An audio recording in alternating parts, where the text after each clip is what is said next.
I'm about to drop some knowledge on you guys.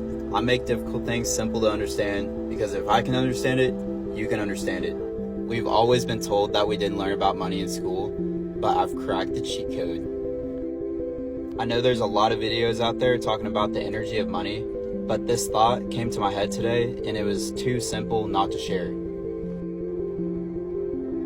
Alright guys, be sure to stay till the end because I'm going to blow your guys' minds. So, what does money get us? It gets us time, ability to travel, provide for our family, maybe even more money. So, what do we need to do to get money? We need to give something. So, this could be with our time, working, it could be a multitude of things. So, in math, we have constants and we have variables.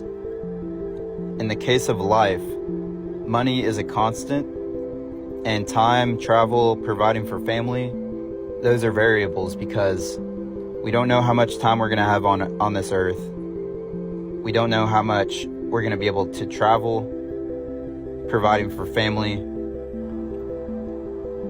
Money is a constant because there's always going to be some sort of value exchange on this earth, and money is an exchange for value. So it would make sense to eliminate money from the equation, right? When you're no longer focused on money, you're focused on the end results. It's the emotion of what the money gets you that creates a certain emotion.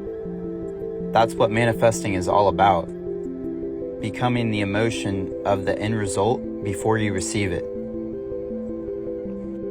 We don't want to focus on the money because that would put us in a lack mindset.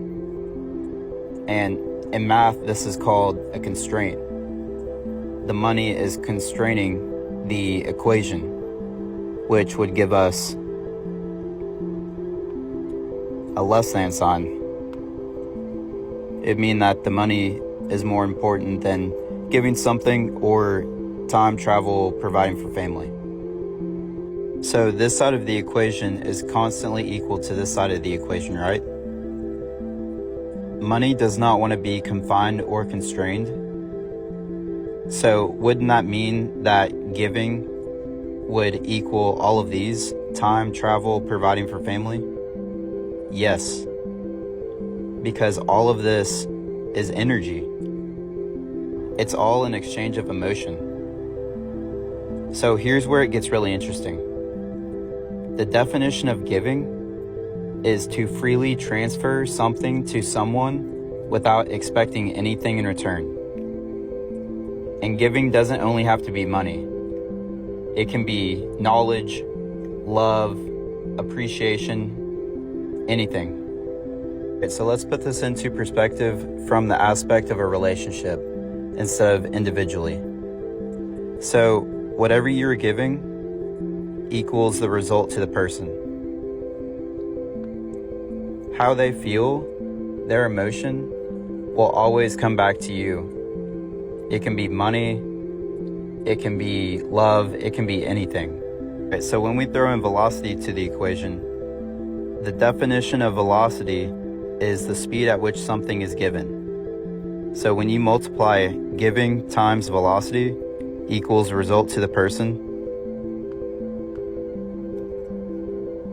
all that's coming back to you.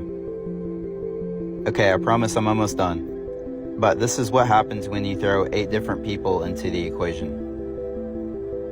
This is what they mean by the law of attraction and the law of abundance.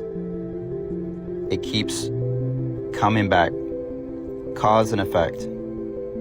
But where it gets really crazy is when an effect that you had on one person affects another person and it affects another person.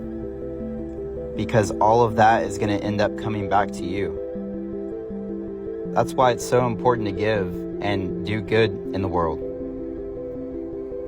But most people end up losing what they have because they don't remain energetically abundant and show appreciation for how they got what they got in the first place. When you appreciate the things that you have in your life, your life will continue to appreciate. And lastly, if giving equals knowledge, love, time to someone, acts of kindness, what do all of these have in common? They're all free. We can attract immense abundance in our life, immense wealth, love, by doing something that's free.